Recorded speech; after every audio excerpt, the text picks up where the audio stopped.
ജനാധിപത്യത്തിന്റെ കാലമായ മതേതരത്വത്തിന്റെ ഒരു തീരുമാനവുമായി നമ്മിലേക്ക് കടന്നു വന്ന ശ്രീ രാഹുൽ ഗാന്ധിയെ അദ്ദേഹത്തിന്റെ കരങ്ങൾക്ക് ശക്തി നൽകണമെന്ന് വിനീതമായി അഭ്യർത്ഥിക്കുകയാണ്. ഇന്ത്യയുടെ രാഷ്ട്രപരമായ മഹിതമായ പാരമ്പര്യത്തെ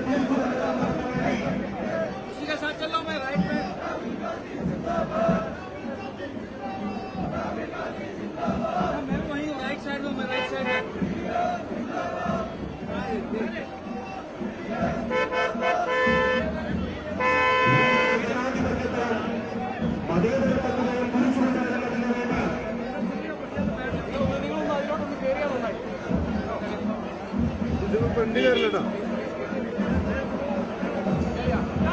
ബാക്കിലൂടെ ഇരിക്കും, ബാക്കിലൂടെ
ചരിത്രം തിരുത്തിക്കുറിക്കുന്നതിന് വേണ്ടി ജന്മം കൊണ്ട നമ്മുടെ പ്രിയങ്കരനായ ശ്രീ രാഹുൽ ഗാന്ധി ഇതാ നിങ്ങളുടെ മുമ്പിലൂടെ കടന്നു വരികയാണ്. പ്രിയമുള്ളവരെ, സുൽത്താൻ ബത്തേരി നിയോജക മണ്ഡലത്തിൽ ഐക്യജനാധിപത്യ മുന്നണി പ്രവർത്തകരെ, ഈ നാട്ടിലെ മുഴുവൻ ജനങ്ങളെ അഭിസംബോധന ചെയ്യുന്നതിന് വേണ്ടി നമ്മുടെ പ്രിയങ്കരനായ നേതാവ് ശ്രീ രാഹുൽ ജി ഇതാ നിങ്ങളുടെ കൺമുമ്പിലൂടെ ഇതാ കടന്നു വരുന്നു. പ്രിയമുള്ളവരെ, നിങ്ങൾ ഇന്നലെ നൽകിയ അനുഗ്രഹങ്ങളും ആശീർവാദങ്ങളും നാളുകളിൽ ഉണ്ടാകണമെന്ന് നിങ്ങളെ നേരിൽ കണ്ട് അഭ്യർത്ഥിക്കുവാനും നിങ്ങളുടെ അനുഗ്രഹങ്ങളും ആശീർവാദങ്ങളും ഏറ്റുമേടിക്കുന്നതിന് വേണ്ടി ശ്രീ രാഹുൽ ജി നിങ്ങളുടെ കൺമുമ്പിലൂടെ കടന്നു വരുന്നു.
പ്രൗഢഗംഭീരമായ റാലിക്ക് ശേഷം നമ്മുടെ പ്രിയപ്പെട്ട നേതാവും ഐക്യജനാധിപത്യ മുന്നണിയുടെ സ്ഥാനാർത്ഥി നമ്മുടെ പ്രിയപ്പെട്ട രാഹുൽ ഗാന്ധി നിങ്ങളോട് സംസാരിക്കുകയായിരുന്നു. കഴിഞ്ഞ 5 വർഷക്കാലം ഈ പാർലമെന്റ് മണ്ഡലത്തിൽ പാവപ്പെട്ടവൻ മുതൽ അങ്ങോട്ട് ഓരോ വിഷയങ്ങളിലും നമ്മളൊരാളായി നിന്ന് നമ്മുടെ കൂടെ പ്രവർത്തിച്ച രാഹുൽ ഗാന്ധി ഇന്ന് ഈ രാജ്യത്തിനു വേണ്ടി, ഈ രാജ്യത്തെ ഒന്നിപ്പിക്കുന്നതിന് വേണ്ടി, രാജ്യത്തെ വീണ്ടെടുക്കുന്നതിന് വേണ്ടി, ഭരണഘടനയും ജനാധിപത്യവും മതേതരത്വവും നിലനിർത്തുന്നതിന് വേണ്ടി നമ്മുടെ പ്രിയപ്പെട്ട രാഹുൽ ഗാന്ധിയുടെ തെരഞ്ഞെടുപ്പ് ചിഹ്നമായ കൈപ്പത്തി അടയാളത്തിൽ വോട്ട് രേഖപ്പെടുത്തി വിജയിപ്പിക്കണമെന്ന് വോട്ടർമാരോട് അഭ്യർത്ഥിക്കുന്നതിന് വേണ്ടി വേദിയിൽ എത്തിച്ചേർന്നിട്ടുണ്ട്. നിങ്ങളെല്ലാവരുടെ സമ്മതത്തോടുകൂടി രാഹുൽ ഗാന്ധിയെ സ്നേഹപൂർവ്വം സുൽത്താൻ ബത്തേരിക്ക് വേണ്ടി ക്ഷണിക്കുകയാണ്.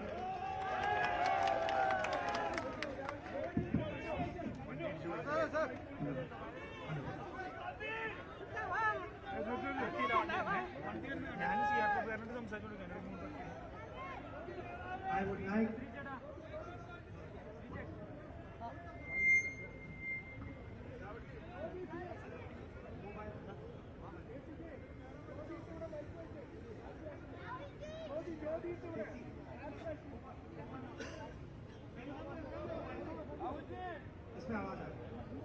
first of all, I would like to thank all the people of Wayanad, regardless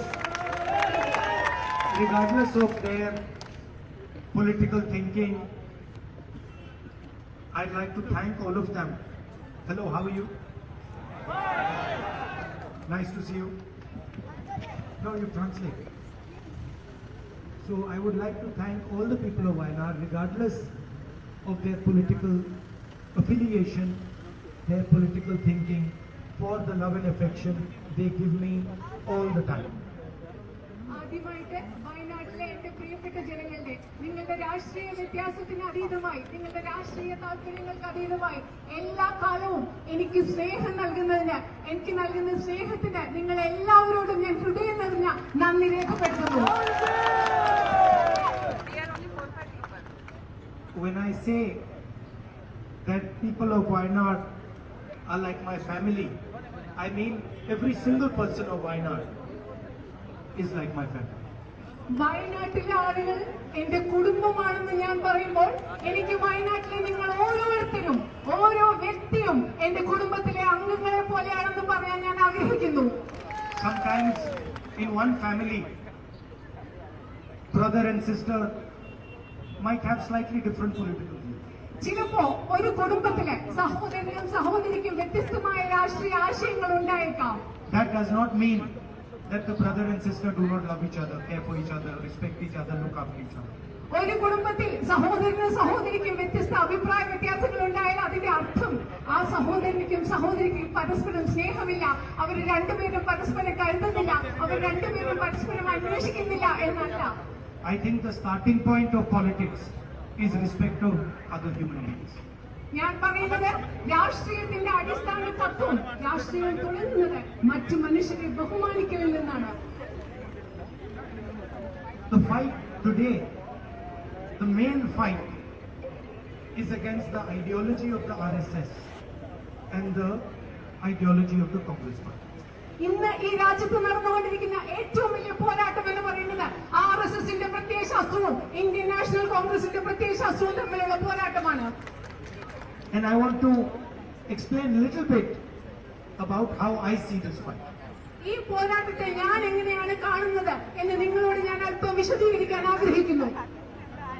So the BJP people, the Prime Minister, they say one nation, one people, one language, one leader. പ്രധാനമന്ത്രിയും BJPയും പറയുന്നത് എന്താണ്? ഒരു രാജ്യം, ഒരു ആളുകൾ, ഒരു ദേശം, ഒരു നേതാവ്. ഇതാണ് BJPയും അവരുടെ രാഷ്ട്രീയ പാർട്ടിയും പറഞ്ഞുകൊണ്ടിരിക്കുന്ന പ്രധാനമന്ത്രിയും. And this is a fundamental misunderstanding of our country.